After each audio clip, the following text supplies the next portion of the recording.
At Great Wolf Lodge, there's adventure for the whole family. I remember my kids when they were little going to birthday parties there, and we took a family trip one weekend. It was so much fun. The kids were so busy. If you've got kids, you can let them go on the water slides. They can splash away in the indoor water park. It's always 84 degrees. There's a wave pool, a lazy river, and a bunch of massive water slides, including ones your family can all enjoy together. It's just fun. It's active. They'll be happily exhausted at the end of the day. Isn't that the sign of a great family outing, is that everybody's happily worn out at the end of the day? They even have adventure-packed attractions from Magi Quest, a live-action game kids can play throughout the lodge, to the Northern Lights Arcade. There's also a bunch of great dining options and complimentary daily events like nightly dance parties, all under one roof. With 22 lodges across the country, you're always only a short drive away from adventure. So bring your pack together at a lodge near you. Learn more at greatwolf.com and strengthen the pack. That's greatwolf.com. Your tolerance of certain things going on with your kids is probably based on two things. One is that what was normal in your family growing up. So to your point of substances, if everybody's drinking all the time and then your 17-year-old is drinking all the time, you're like, well, we drink all the time. And it also is based on the fear or the worry that parents have about, what am I going to do about this? So if I look at this, if I see this as a problem, if I label this as a problem, that means I'm going to be required to take some action. Welcome to Season 8 of Flusterclux with Lynn Lyons, where we talk about managing worry, anxiety, and all the other emotions too. I'm Lynn Lyons. I'm an anxiety expert, author, speaker, and mom. I've been a therapist for 35 years, and I'm still in the trenches with families, helping them navigate daily struggles and big problems. Parenting can be a flusterclux, but we tackle the serious stuff without being too serious. I'm Robin. I'm Lynn's sister-in-law and co-host, and I'm here to ask your questions. And I'm Ed, the producer of Flusterclux. And my brother. And my husband. Anxiety is a family problem with a family solution. Hi, Robin. Hi, Lynn. How are you doing? I'm ready for spring. You are? Yes, it's very dark and cloudy here today. And New England springs are mean or lovely. And just when you think, oh, it's here. Well, they're mean in their ability to trap us. We live in the Lucy with the football region of the country because we get sucked in. I was walking with my friend yesterday and it was cold and rainy, and we could have talked each other out of going on the walk, but we both decided we wouldn't do that. We live about a mile apart, so we walk toward each other and we meet on the street. And while I was walking, I had to bring the dog back to the house because I thought the dog would want to come. And she was like, no, I'm not coming with you. And then my friend texted me and said, can you grab me a pair of socks that I can wear on my hands while we walk? That's what it's like to be in New Hampshire. And when we met up, she said, oh, fooled again, right? I thought that this was going to be spring. I have to remember spring is cold, spring is rainy. There's a certain day where I just am so stubborn or inflexible. I'm like, I'm not putting on a coat anymore. And then I live to regret it much of the time. Yeah, we just get lulled in. You guys are listening and you live in another part of the country, like you live in North Carolina or something, and you're like, what do you mean things haven't bloomed? Yeah, no, nothing has bloomed yet, everybody. But I will tell you, if you don't live in this part of the country and you're thinking of coming here, May, man, it is all about May. May, we have some of the most spectacular weather. Yeah, May is beautiful. Before we talk about summer, which feels like a really long time from now, what are we going to discuss today? Well, you've heard me talk about the importance of recognizing the very large sweet spot of normal in our children's emotional lives and in their social struggles and in their development. And what I want to talk about today is the two ends of that.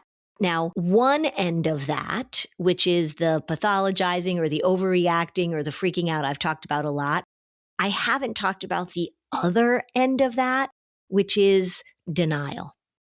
I want to talk about what happens when we deny that our kids actually need some help. And it will certainly lead to some discussion about the other end of the spectrum, which is when you overreact and pathologize. But we haven't really talked about this denial thing before. So I'm going to talk about how that sort of plays itself out. You have this great line I always love, that good parenting is crossing the Brooklyn Bridge. It's not walking a tightrope.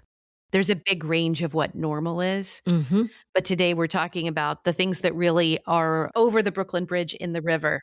Right. Or the denial is you really are walking on a tightrope.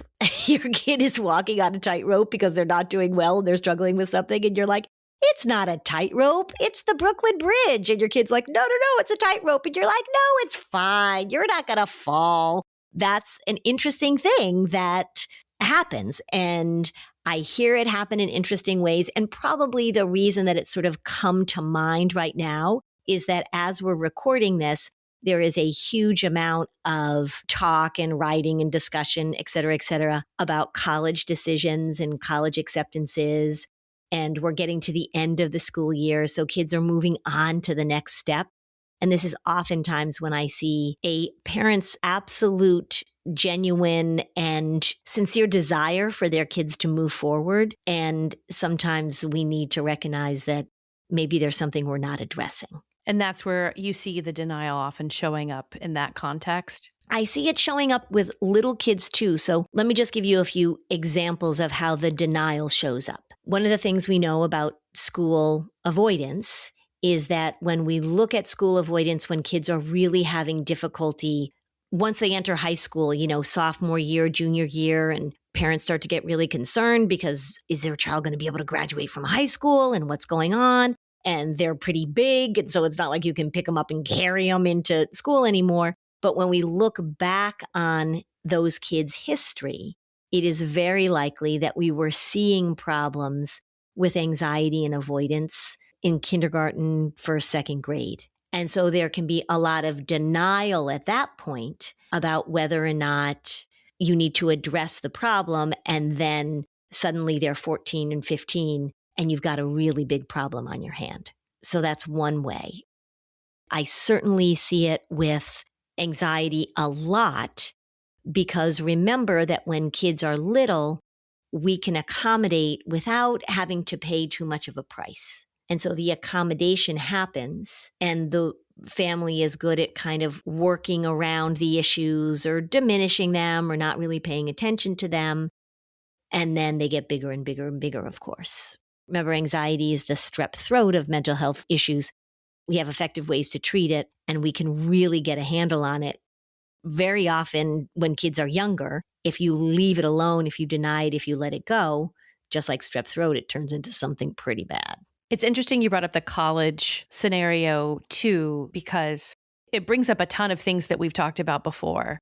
When it comes to college, you've seen so many families in the years of practice where your clients and your patients have graduated on from high school to college. But I bet you've seen these patterns a lot. What are you seeing? What's a common thing parents should be aware of?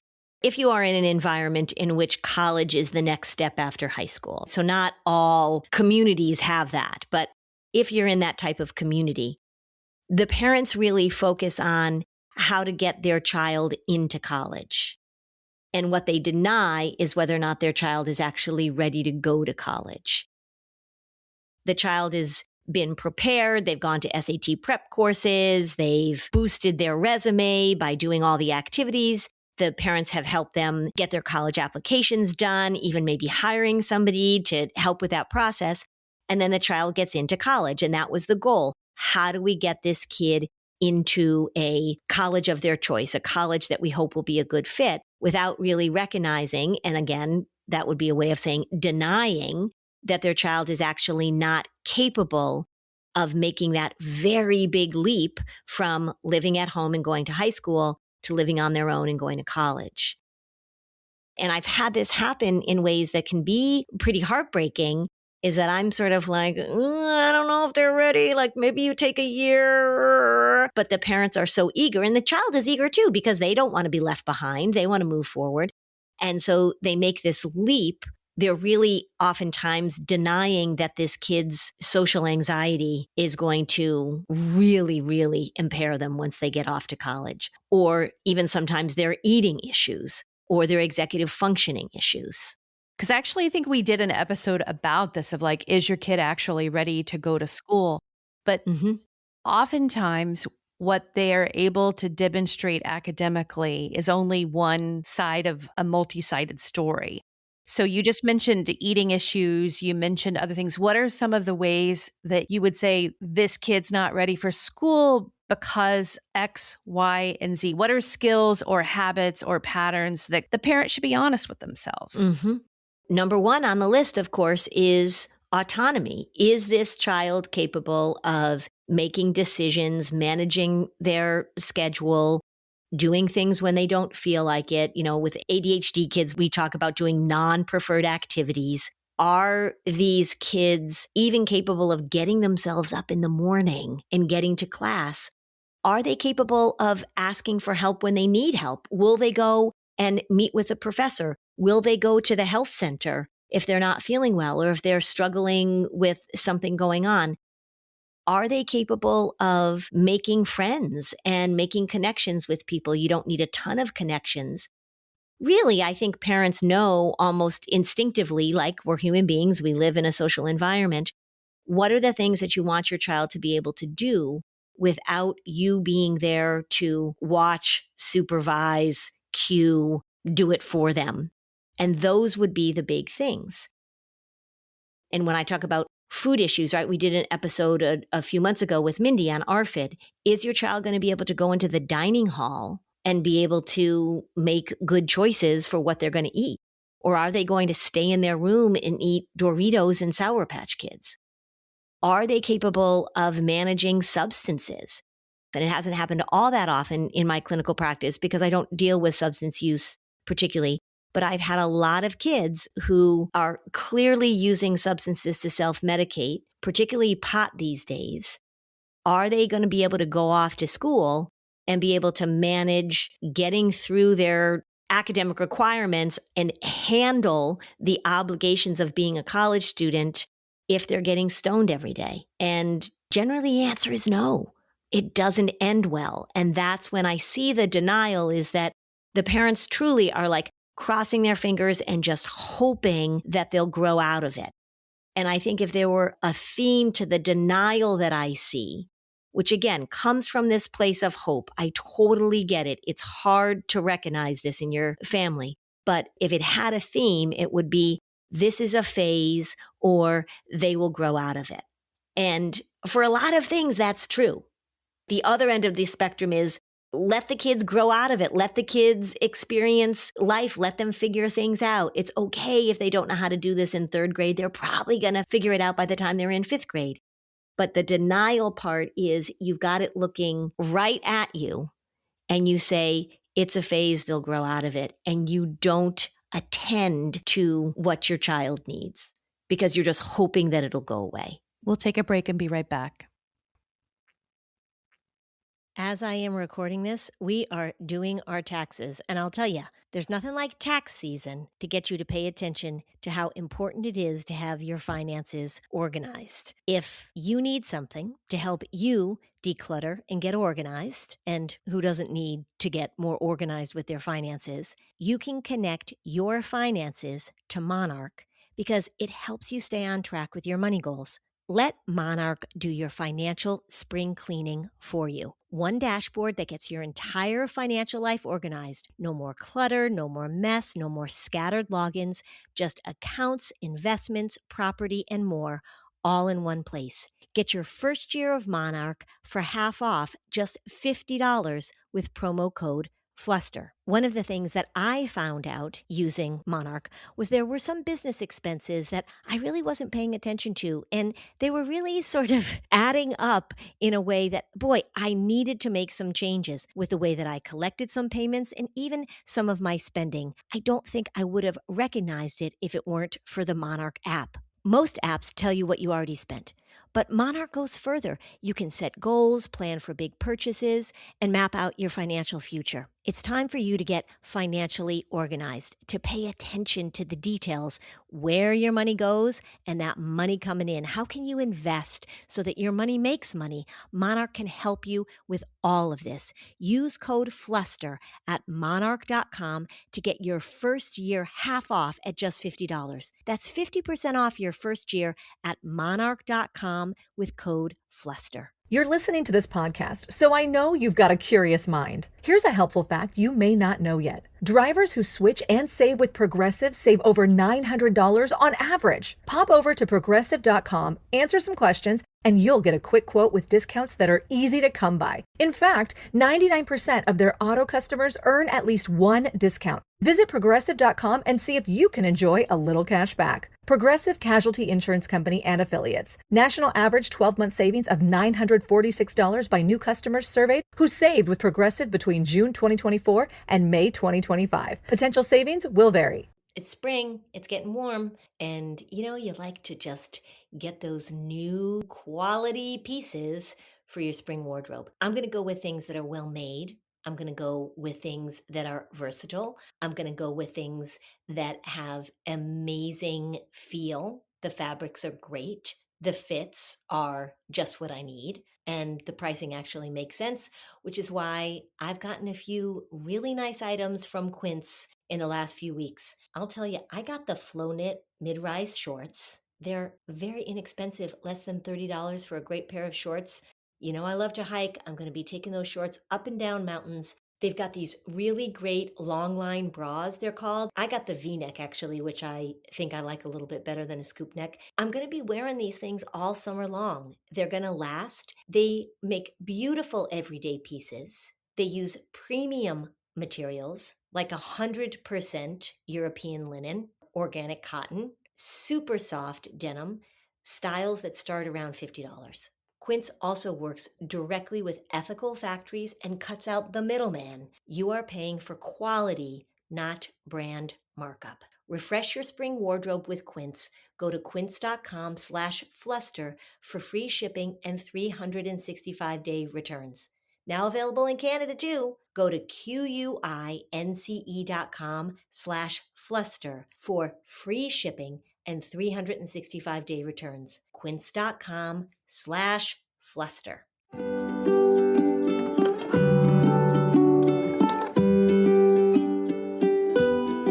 Okay, we're back. Did you have a little speech thing, Lynn, when you were little? In the family, a lot of the little cousins, Brackett had a lisp. yeah, a lot of the kids who are now in their teens and 20s and 30s in our family at one point had little speech things. Mm-hmm. But if I'm not mistaken, they all grew out of them without a lot of intervention.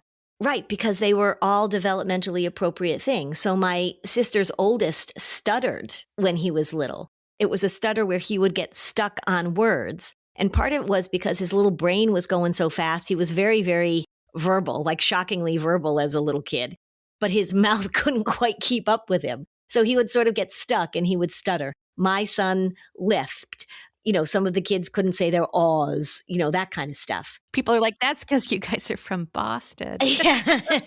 Yeah, no, it's true. And I remember my son had something too, just like his oldest cousin. And I remember taking him to speech therapy a couple times and just fingers crossed, I just really hope he grows out of this. Yeah. Yeah. Which he did, and so sometimes that hopeful optimism that parents want to do, it's okay. It's also because most of us hope for the best because we can't handle a lot more on our plate. That's right. And when we talk about sort of the wide range of normal, my nephew stuttering like he did a little bit, my own son with his lisp, with say this, what I needed and what I got actually was somebody to just give me a few pointers and a few tips that would help move us in the right direction. Again, if we look at the two ends of the spectrum, my son didn't need to be in speech therapy for a year. Some kids do, right? And I'm saying that, we have to assess that. But it also would have been not great for me to just be like, oh, he doesn't have a lisp. The dentist said to me, have you had him evaluated for this? And I said, well, you were talking to him about Harry Potter, and he gets excited and there's a lot of S's. But I talked to my friend who was a speech person, and she gave me some exercises to do with him. And so we saw it resolve in an age-appropriate way. And I think probably that's where I want parents to land. And again, it's a tricky thing to figure this out. But if you see your child is struggling with something, it doesn't mean that we need to pathologize or overdiagnose, that you need to freak out. that you need to start going on Facebook groups and figuring out what all the possible things are that could be wrong with your child, which is a hugely common trend at this point. But I also don't want parents to just ignore something and just let it go and go and go. So when I talk about the sweet spot of normal, one of the really helpful things I think that parents should know that they can do is they may just need a few sessions, or they just may need some advice from somebody who can guide them in the right direction. I mean, I see plenty of families where the parents come in and things aren't totally off the rails yet, but the parents are looking for some information, and I meet with them and I describe to them what they can do at home and what advice I could give them to sort of pay attention to their patterns and that kind of stuff. Oftentimes I'll see them 2 or 3 times and they'll get the hang of it. They know they can come back to see me if they want to. But it's really sort of this place of parents really want their kids to be okay, which I understand, and not getting ahead of something that they really need to get ahead of. Well, I see it with screens all the time too. So you've got a kid who's just totally addicted to screens. And I had referenced in the past that episode that I heard Mike McLeod do, where he said, if you're taking your child off a screen, if you're telling them they have to stop playing video games, if you're telling them they can't have their phone at night, and they're punching holes in the wall and freaking out and threatening to kill themselves, you've got a really big problem. And what I hear parents often saying is like, well, that's how all kids react, or this is a normal thing. Now, a lot of families are going through this right now, but no, that's actually not a normal thing for your child to do.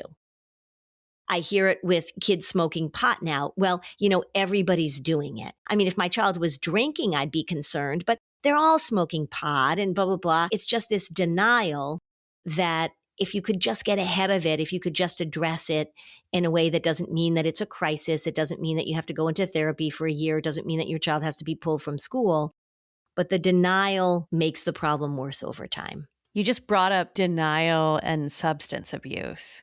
Isn't it pretty common when a family has substance abuse that a lot of people manage that with denial? They don't manage it at all. And they're like, oh, he or she doesn't have a problem. I feel like that existed in my own family, where people just chose to deny because the alternative is confronting and having an intervention.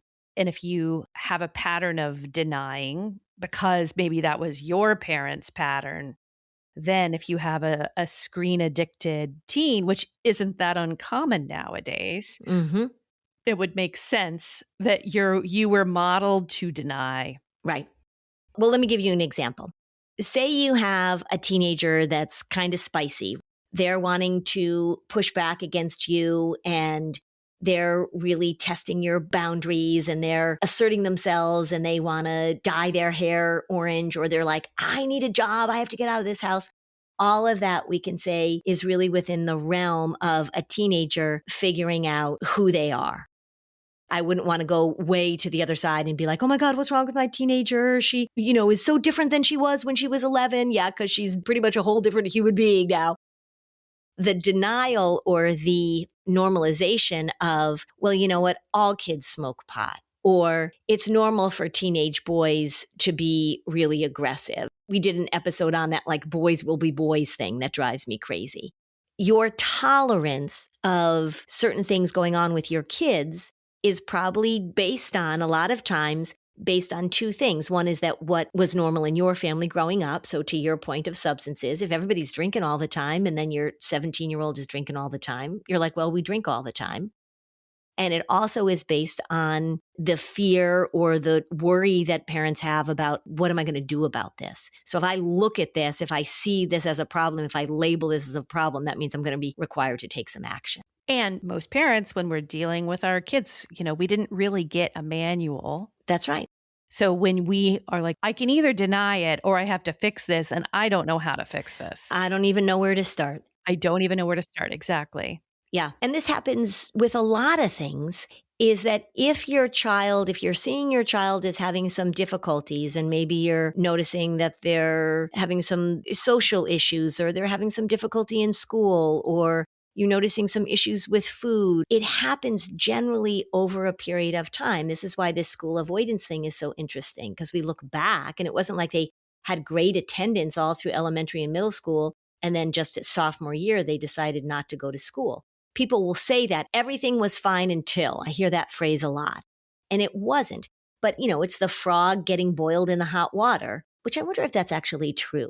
Can you really boil a frog? I don't know. I just saw that again recently. I mean, it's a great example. I know, but I don't know if it's true. Let's treat it as if it's true. That if you put a frog in water and you just very slowly increase the temperature of the water, the frog will acclimate to the increased temperature in the water to the point where the frog will be boiled, but will never make an attempt to get out of the water. In time, right. In time, yeah. And dies in the water. Right, dies in the water because they're like, oh, it's a little warm, but I guess it's fine. Well, it's getting a little hot. Well, all right, I'm here. Right. So the frog just, that's the internal dialogue of the frog. I really like your frog voice. It was a little better than Kermit. Like this was Kermit's cool friend. Yeah, he's a little edgier. This frog was in a band. Yeah. But that's what happens in families too. So it gets normalized because you're seeing it develop slowly over time, or that's kind of the norm in the family. So you don't really pay attention to it. And then you start thinking, all right, well, but everybody, I hear about this and it's not, this happened in COVID a lot actually, is that we let a lot of behaviors go because we were like, well, it's because of COVID. And some of it was because of COVID, but we let an awful lot of stuff go that we probably shouldn't have let go. Yeah. We'll take a break and we'll be right back. So I really do love learning things. I'm curious. I think that's a great quality to have, to be honest. And when you go to masterclass, like I go to masterclass, you're going to learn from the world's best instructors. You're going to learn from experts. And if you're curious and you want to learn, why not learn from the best? I recently watched Michael Pollan's class on eating and food, and he taught me something I didn't know, that flavor actually is an indicator of nutritional value if it is real food, not fake food. So when you taste a raspberry that tastes delicious, that means that it's ripe, and that means that it's at peak nutrition. He talks about the dangers of synthetic foods and how the flavors are manipulated to pull us in. There are so many classes, over 200 of them across 13 categories. You can learn about business, writing, cooking, wellness. They fit into any schedule. The audio mode turns your commute or your workout into a classroom. It is no risk because every new membership comes with a 30-day money-back guarantee. Masterclass keeps adding new classes, so there's never been a better time to get in. Right now, as a listener of this show, you get at least 15% off any annual membership at masterclass.com/fluster. That's 15% off at masterclass.com/fluster. Head to masterclass.com/fluster to see the latest offer.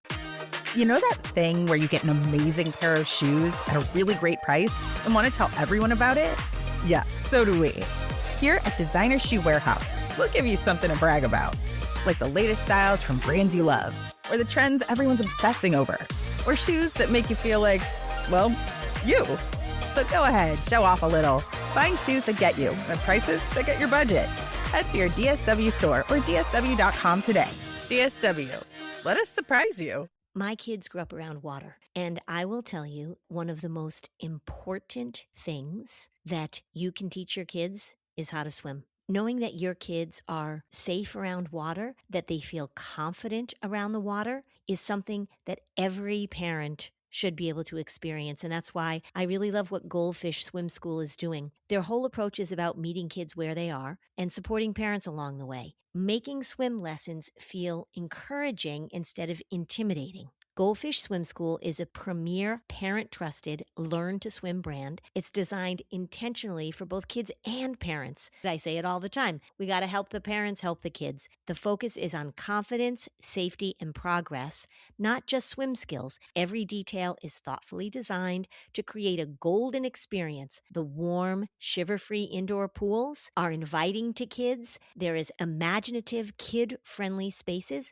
that help kids feel comfortable, confident, and excited to learn. Goldfish Swim School offers year-round swim lessons for children as young as 4 months up through 12 years old, with flexible scheduling, easy makeups through the Goldfish Swim School app, making consistency realistic for busy families. So if you've been thinking about swim lessons or just wondering where to start, this is a great opportunity. Right now, Goldfish Swim School is offering a waived membership plus your child's first lesson free at participating locations. Just visit goldfishswimschool.com/free to find a location near you and enroll using promo code FREE.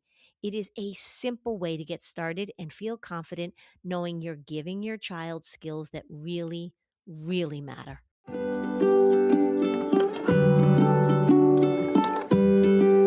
Okay, so now back to the show. You know, it's a really interesting question we should all ask. In our greater families, are we chill or are we denying? Because I bet a lot of people in a denying family misinterprets that for just being very chill. Mm-hmm. Yeah, talking about their parent and be like, yeah, my dad was so chill. He never really paid attention to anything that we were doing. It's like, okay, well, is that chill or is that checked out? Right. Yeah, the interesting thing, again, like we've got 3 places that we can end up. One of the places that I talk about all the time is that you're promoting things to an emergency that aren't an emergency. That's the over-pathologizing, over-diagnosing, getting caught up in all these new made-up diagnoses and worrying all the time that there's something wrong with your kid. There's that place. Then there's this big sweet spot of normal, like, are you paying attention to helping your child move through normal developmental phases? And then we get to that other place where there's something wrong and you're in denial about it. And I would imagine that if we talk to people who are in the medical profession, they would say, yeah, like we deal with those kind of people all the time. Like every patient that we deal with could probably fit into one of those categories. We've got somebody who's really somatic and, we used to call a hypochondriac who's in here all the time, a parent who brings their child into the office 17 times a year. And then we've got this parent who's really sort of has a good bead on kind of when I show up and when I don't show up. And I can manage this fever at home, or my kid has the norovirus and it's a bummer, but I don't have to bring him to the emergency room and blah, blah, blah. And then we have on the far end is kids. It's like, geez, your kid weighs 70 pounds and hasn't been eating for a long time. You think we might want to assess that? Or your child is 12 and still sleeping in your bed. Maybe we want to talk about that. One of the things that I was just thinking about as you said this was if there's like the range of normal, which is the much wider center, and then these extremes, I wonder how many people in this group would listen to this podcast. You mean the people that are in the denial group? Because we definitely know the people on the other extreme yes are taking notes. Yeah, I know. Well, if you were in denial, this wouldn't be for parents who worry, that's our tagline. They'd be like, I don't worry. Right. But the only good thing, and I'm hoping that we are helping some of the listeners, is because you're describing patterns you see in your practice. And it's a complicated, what's that term? You could be worried about X and in denial about Y or Z.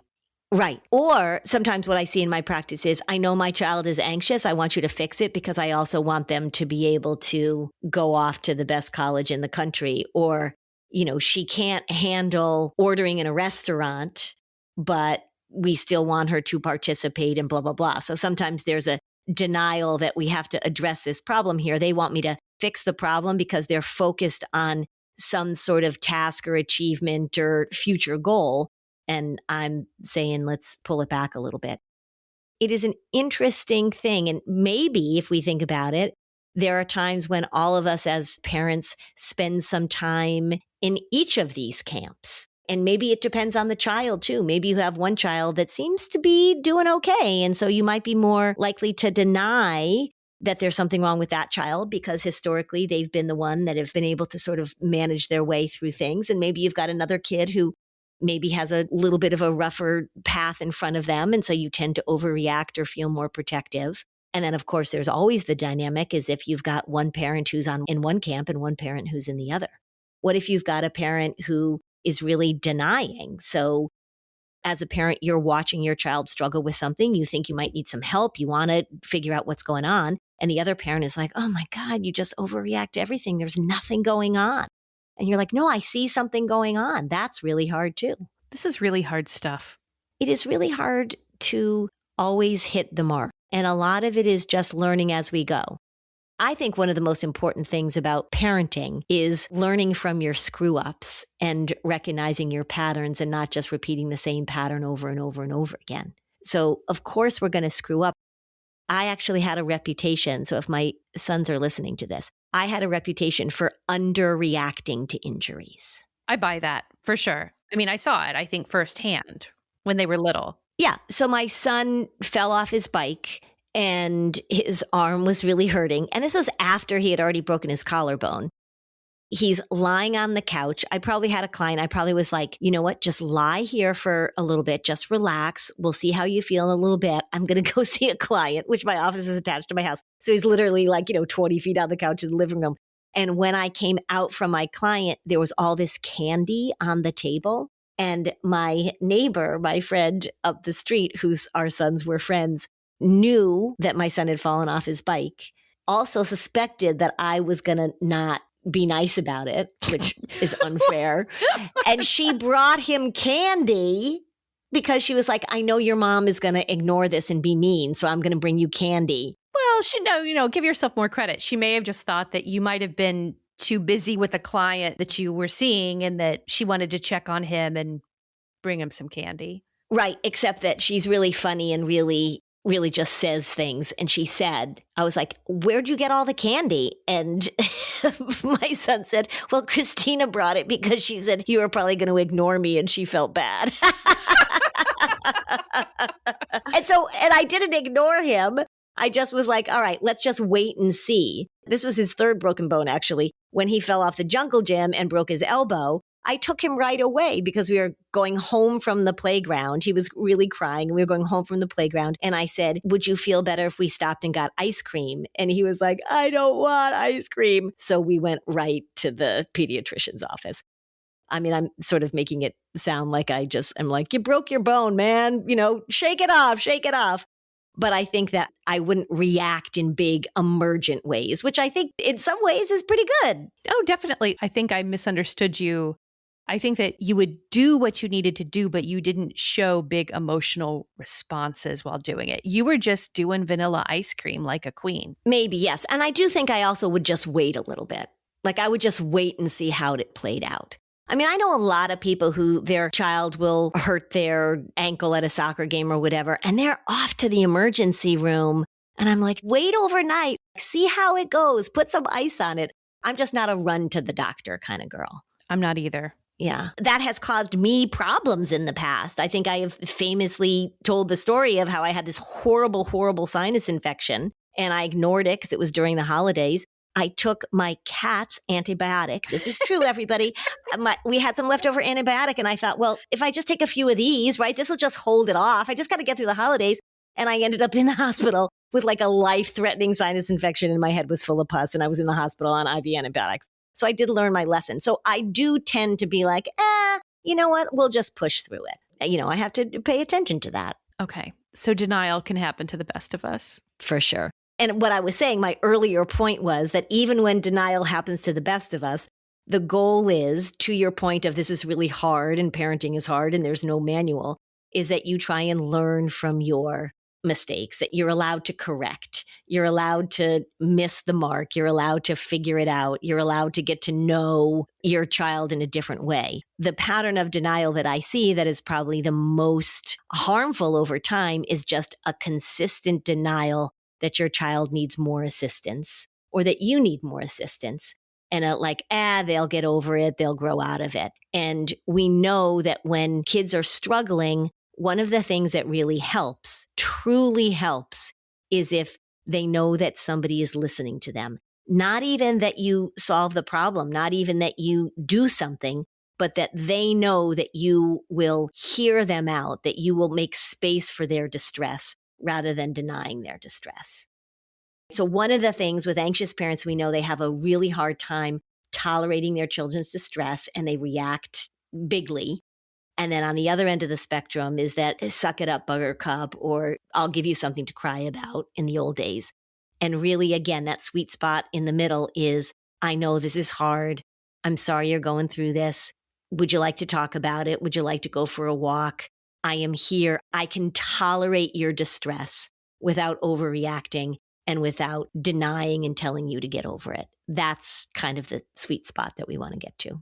My takeaway from this episode, Yeah. in addition to a lot of good thoughts and questions to ask about times I'm in denial, times I overreact, I just hope that we have a pharmacist listener who really enjoyed the moment that you tried to medicate yourself with a cat's antibiotic, because I have a feeling it was the wrong dose. Yes. And what's embarrassing is that when you end up in the emergency room and they do a CAT scan of your head and they're like, holy bananas. And they're like, have you taken anything for this yet? You feel like you better be honest because people are acting in a fairly emergent way and you have to fess up and be like, well, I did take. I just hope a hit writer is listening to this. Wouldn't it be great if it ended up on an episode? Yeah, that can happen. Yeah, and then the world can laugh with you. Yes, which I am happy to have people laugh both at me and with me.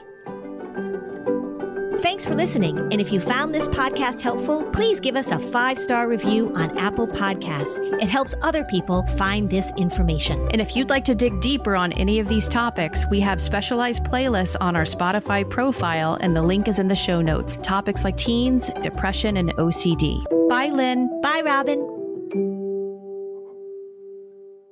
Thank you to Masterclass for sponsoring the show. Masterclass keeps adding new classes, so there's never been a better time to get in. Right now, as a listener of this show, you get at least 15% off any annual membership at masterclass.com/fluster. That's 15% off at masterclass.com/fluster. Head to masterclass.com/fluster to see the latest offer.